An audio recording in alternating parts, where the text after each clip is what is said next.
राष्ट्रीय आय का आकलन सबसे पहले दादा भाई नौरोजी ने किया था। ऑप्शन सी आपका बिल्कुल सही जवाब रहेगा। अगला प्रश्न है, किस देश का आर्थिक विकास किस पर निर्भर करता है? किसी देश का आर्थिक विकास जो है वह किस पर निर्भर करता है? तो वह निर्भर करता है दोस्तों प्राकृतिक संसाधन, बाजार का आय, आकार और पूंजी निर्माण में। तो यहाँ पर उपयुक्त सभी बिल्कुल सही जवाब रहेगा। उपयुक्त सभी जो हैं यह आर्थिक विकास पर निर्भर करता है किसी देश का। तो ऑप्शन डी यहाँ बिल्कुल सही जवाब रहेगा। अगला प्रश्न, WTO का मुख्यालय कहाँ है? तो दोस्तों यहाँ पर ऑप्शन है WTO, ऑप्शन है न्यूयॉर्क, जेनेवा दिया है, यूरुगे, दोहा। तो दोस्तों WTO का जेनेवा में इसका मुख्यालय है। ऑप्शन बी राइट आंसर होगा। अगला प्रश्न, मुद्रा आपूर्ति किसके द्वारा नियंत्रित की जाती है? तो दोस्तों मुद्रा आपूर्ति भारतीय रिजर्व बैंक के द्वारा नियंत्रित की जाती है भारत देश में। तो यहाँ पर ऑप्शन डी राइट आंसर हो जाएगा, भारतीय रिजर्व बैंक यानी RBI। अगला प्रश्न है, भारत में सबसे ऊंचा जलप्रपात कौन सा है? तो दोस्तों भारत में सबसे ऊंचा जलप्रपात की बात करें तो यह जोग प्रपात है। ऑप्शन सी राइट आंसर होगा। अगला प्रश्न, जूट उत्पादन में सबसे प्रचुर प्रदेश कौन सा है? यानी कि सबसे अधिक उत्पादन करने वाला, जूट उत्पादन करने वाला प्रदेश कौन है भारत देश में? तो दोस्तों पश्चिम बंगाल का नाम अग्रणी है, क्योंकि पश्चिम बंगाल में जूट उत्पादन सबसे अधिक होता है। ऑप्शन बी राइट आंसर हो जाएगा। अगला प्रश्न, निम्नलिखित में से कौन से देश पाल्क स्टेट से जुड़े हुए हैं? तो दोस्तों पाल्क स्टेट से जुड़े होने वाले जो देश हैं वे हैं भारत और Sri Lanka. Option B correct answer होगा। अगला प्रश्न, भारत में किस राज्य को चावल का कटोरा कहा जाता है? तो दोस्तों चावल का कटोरा इनमें से कहा जाता है आंध्र प्रदेश को। ऑप्शन बी राइट आंसर हो जाएगा। अगला प्रश्न, पहली बार परमाणु बम कहां फेंका गया था? दोस्तों ऑप्शन में है नागासाकी, हांगकांग, टोक्यो या फिर हिरोशिमा। तो दोस्तों पहली बार परमाणु बम फेंका गया था हिरोशिमा शहर पर, जो कि जापान देश का एक शहर है। और दोस्तों इस पर परमाणु बम फेंका गया था, उस परमाणु बम का नाम है लिटिल बॉय। इस परमाणु बम का नाम रखा गया था लिटिल बॉय, और सबसे पहले हिरोशिमा पर फेंका गया था, तब नागासाकी पर फेंका गया था। तो यहाँ ऑप्शन डी बिल्कुल सही जवाब रहेगा। अगला प्रश्न, ओजोन परत कहाँ पाई जाती है?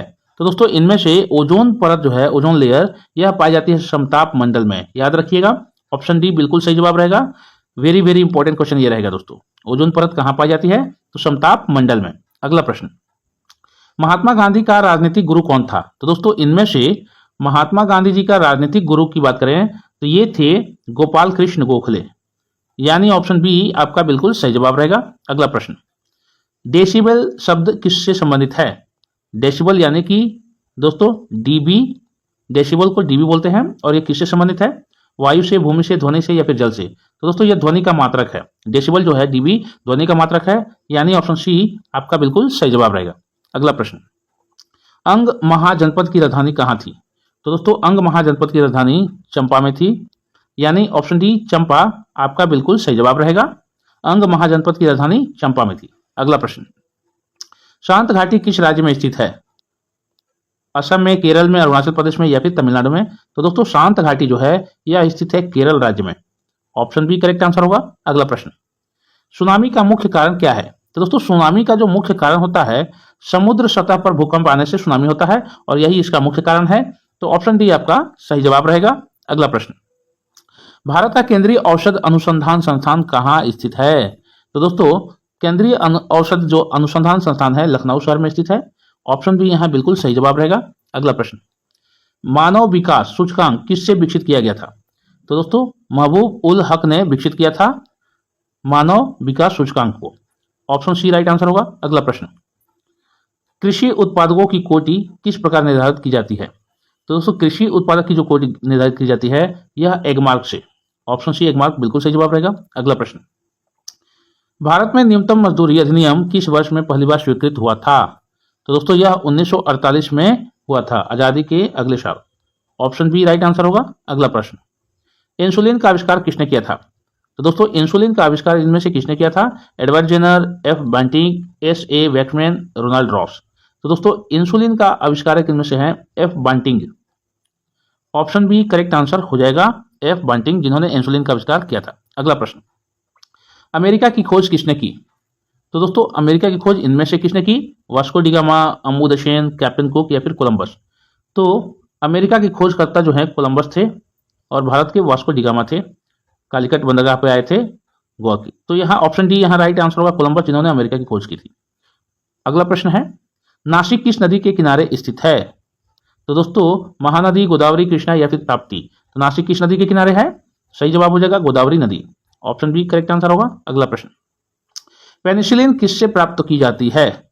आपका ऑप्शन है फफूंद, जीवाणु, वायरस या फिर शैवाल। तो दोस्तों पेनिसिलिन जो है यह फफूंद से प्राप्त किया जाता है। ऑप्शन ए राइट आंसर होगा फफूंद। अगला प्रश्न, पित्त का स्रोत क्या है? तो दोस्तों पित्त कहाँ से रिसाव होता है, कहाँ से प्राप्त होता है? तो यह यकृत से रिसाव होता है। इसका स्रोत क्या है? पित्त का यकृत होता है। ऑप्शन डी यहाँ बिल्कुल सही जवाब रहेगा। दोस्तों वीडियो में 60+ प्रश्न है, चैनल पर बने रहिएगा और चैनल को लाइक करके शेयर करके सब्सक्राइब जरूर कर लीजिएगा। अगला प्रश्न, निम्नलिखित में से कौन सा प्रक्षेपात्र भूमि से वायु में जाने वाला प्रक्षेपात्र है? तो दोस्तों भूमि से वायु में जाने वाला प्रक्षेपात्र इनमें से है त्रिशूल।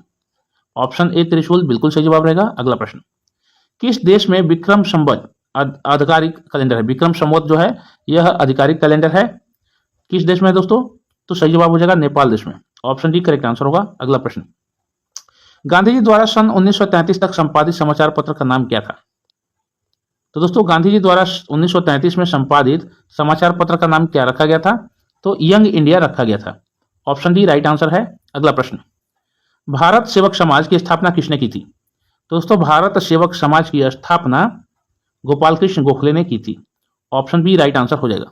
अगला प्रश्न, अंग्रेजों द्वारा निम्नलिखित में से किस क्रांतिकारी को फांसी की सजा दी गई थी? तो सो